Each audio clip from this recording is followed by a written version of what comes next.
if you're in this position, let's say you find yourself in this position, you were able to get yourself up to your hip, but you can't bend this leg.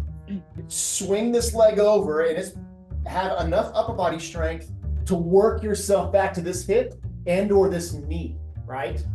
And that's why it's super important to be doing your upper body exercises. Like Karen talked about being sore today, right? In your upper body. It's not just about having good looking arms and being able to carry the groceries. You know, it's or put the suitcase above our head in the airplane. It's about being able to literally maneuver your body weight if and when you take a fall, right? Hi everyone, and welcome to the MS Workouts YouTube channel. My name is Jeff Gott, and in today's video, I'm going to teach you how to properly get up when you fall. I'm going to show you our effective technique and then demonstrate several alternatives and strategies that will help you get up. At the very end, I'll also demonstrate our team's favorite exercise to help you get up when you do indeed possibly take a fall. Now, before we begin, I want to remind you that we are celebrating the middle of the year by offering you the option to sign up for our limited time 6-month membership plan. This plan is equal to $39 per month, which is the lowest price that we offer for you to join our club. Normally, you would have to purchase the annual membership to seal in this rate, but with this special offer, you can get it by simply signing up for that 6-month plan. The limited time only 6-month plan is only available until Sunday, July 14th, 2024. After that, you can no longer sign up for this particular plan. If you make this commitment, then you are going to finish the year with better mobility, more strength, improved balance, and so much more. So don't miss out on this amazing opportunity to join the club with amazing savings.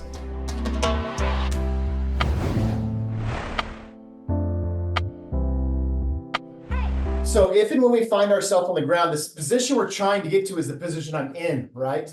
More than likely, we're going to end up usually on our stomach or our side or our face, right? So when you are on the ground and you have taken the fall, you know, what's the first thing we're going to do? Anybody with a raise of the hand? What do you think, Dave?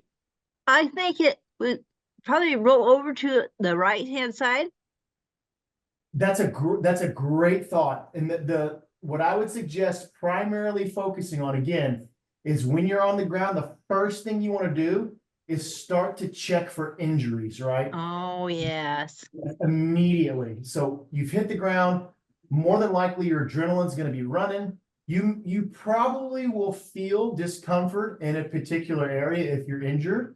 And if you do, you want to make sure you're moving wrists, moving head, moving feet, moving, legs if you can, as much as possible, right? You know where your limitations are. And then once you have oriented yourself and you have, let's say, for example, Dave, you've injured your right arm. If you've injured your right arm or your right wrist, you certainly don't get to roll onto that side. No, you certainly don't.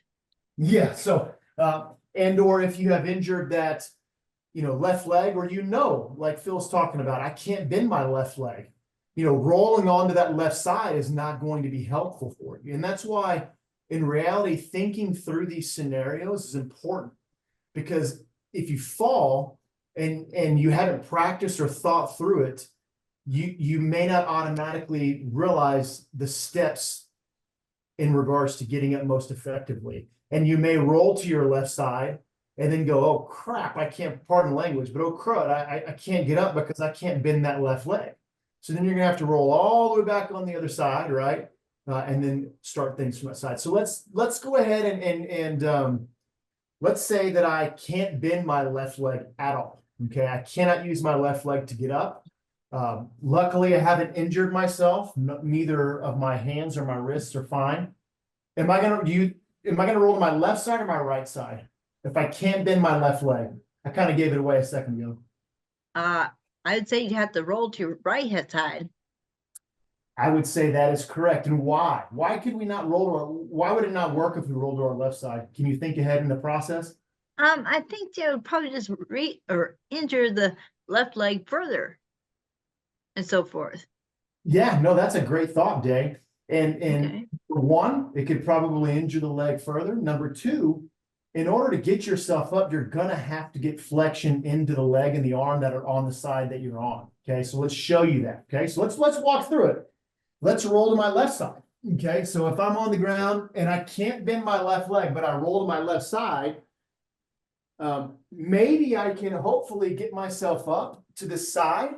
But once you're on this side, if you can't bend this leg, how are you going to be able to get up position if you can't bend this leg? Now that is very interesting. Yeah, because to try to stand up in this nature is going to be, it's going to take a whole lot of upper body strength, because if you can't bend this leg, how are you going to get the foot to the ground, right? Because Hmm. if you put the foot to the ground, you're going to have to bend, right? And or sit. So if you're in this position, let's say you find yourself in this position, you were able to get yourself up to your hip, but you can't bend this leg.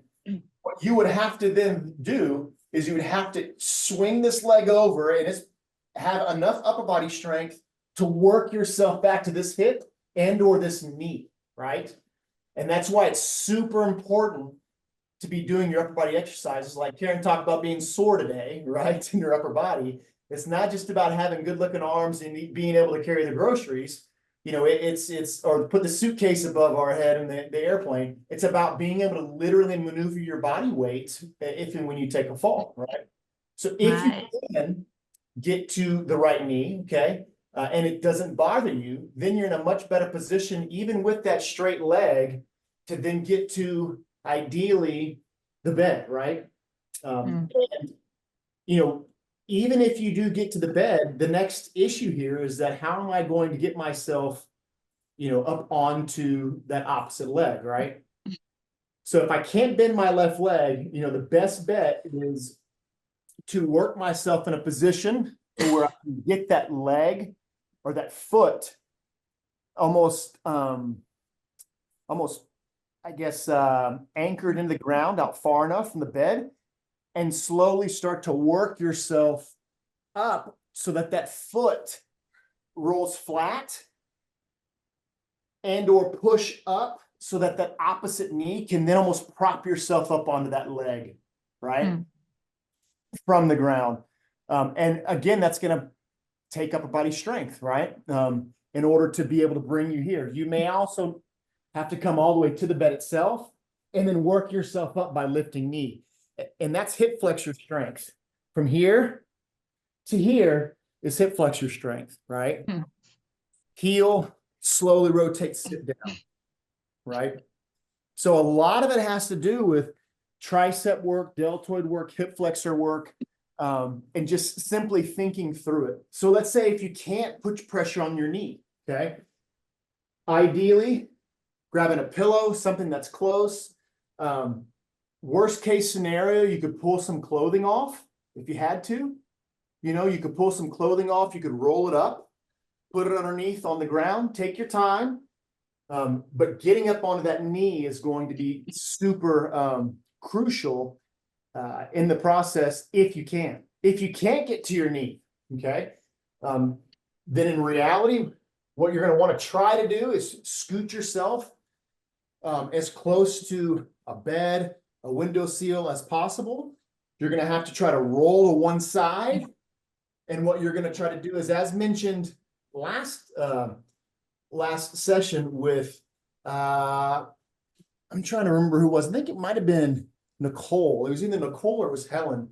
We talked about literally using your hands to manipulate where your feet are. If your hip flexors aren't strong enough to get your body in the position you need to be, don't hesitate to bring knee, bring up, put foot into ground, and use momentum, right? To get yourself out over heel, push through.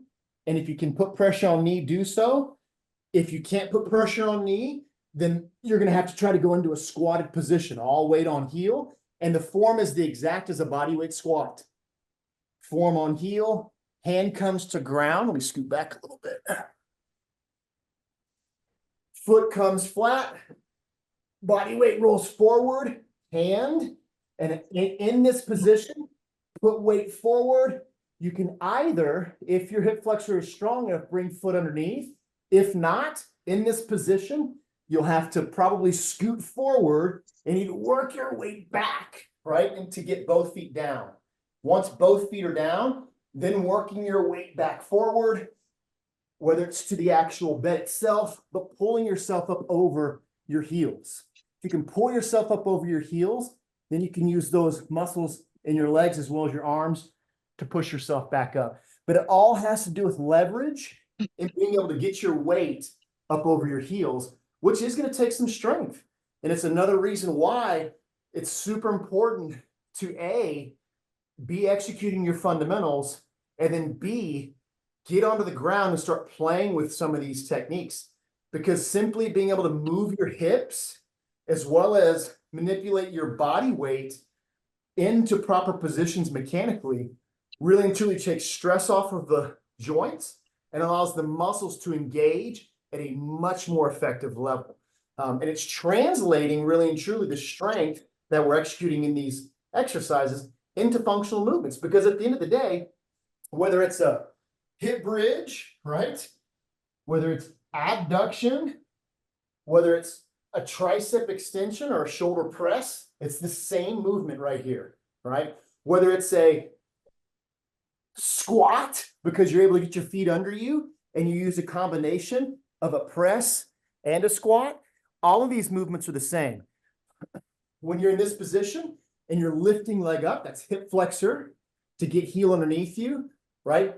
Anytime you're pulling yourself forward, that's the row, any type of posterior exercise to get your body weight over your heels, and then a press again to stand all the way tall. Do we have any questions, feedback, and or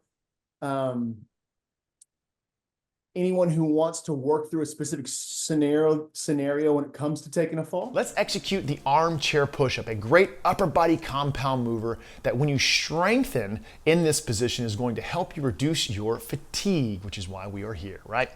So you're gonna follow me to the starting position. I'll have a clock. We are going to look to reach muscle failure between 60 to 90 seconds. Give your very best effort. When you cannot continue with continuous uninterrupted loading of the muscle, staying engaged, notate the time because you're gonna record it afterwards, and then just jump back in and continue to give your best effort. All right, let's do this.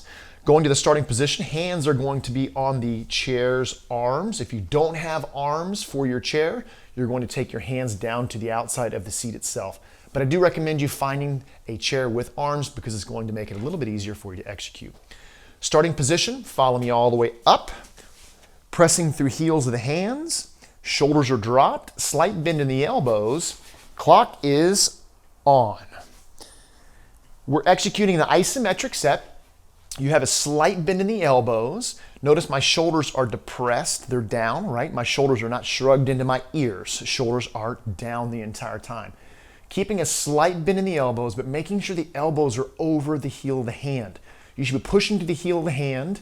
That allows the radius and ulna, the bones in the arm, to line up over that wrist, elbow over the top, and it makes it safer on your wrists. If you feel any discomfort in your wrists, you should adjust. You should not feel discomfort in your wrist. You can always add cushion underneath your hands if you need to as well. This is targeting the tricep, the back of the arm, the anterior deltoid, the front of the shoulder, and the pectoralis major minor, a little bit of your abdominals indirectly. Notice my rear end is not on the chair. It is up off of the chair. When I can no longer hold myself in this position, I'm going to notate the time, jump back in, continue to give my best effort. Remember, muscle failure is the goal. That's simply when you can no longer continue. But this exercise set, you should focus on continuous and uninterrupted time under tension the entire time, actively engaging. All right, we're in what we call the exhaust range, the final 30 seconds. And if all this talk about recovery, results, intensity, and science-based strength training has piqued your interest, then make sure you go to www.msworkouts.com, where we offer a premium subscription-based streaming service that lays out our science-based steady pace technique in a way that is tailored to your specific symptoms, like foot drop, hip flexors, weak grip, and much more. We're getting ready to pass that 113 mark. You feel a deep burn, shake is natural. If you've reached muscle failure already, congratulations. If not, continue with your best effort. Think about trying to adduct the hands, squeeze handles towards the body. That allows you to engage at a higher level. No more than 5 seconds. 4 to reach failure. 3, 2, and completed. I completed the set. Recording your results, an essential aspect of the exercise process. You're going to write the exercise in the column that we have exercise, the time that you reached muscle failure successfully. When you could no longer continue with proper form and had to relax the muscle, that's the time you notate, you write here. If you completed the exercise, I did in that exercise, you're going to write 130 here. Under band color, that's the resistance that you used. You're gonna write BW for body weight. If you used a band, you would appropriately use that weight or that resistance in that area. Outcome, you're either going to circle a plus, the okay, or the minus.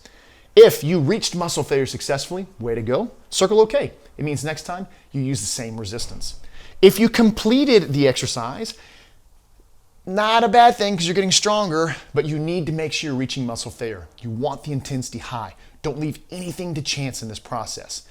If you completed, circle the plus because it's time to increase the difficulty next time. Our YouTube channel is a great place to start gaining strength, but if you want to get serious about reducing your symptoms and getting results, then you need to be on a weekly structured strength training program with other individuals just like you. And that's exactly what we offer at MS Workouts through our membership. Click the link in the video or below the video to learn how our membership can help you achieve your goals. And while you're on the website, make sure you sign up for the no-cost 7-day strength camp so you can experience how we can help you do the things that you love to do with more confidence. See you all next week.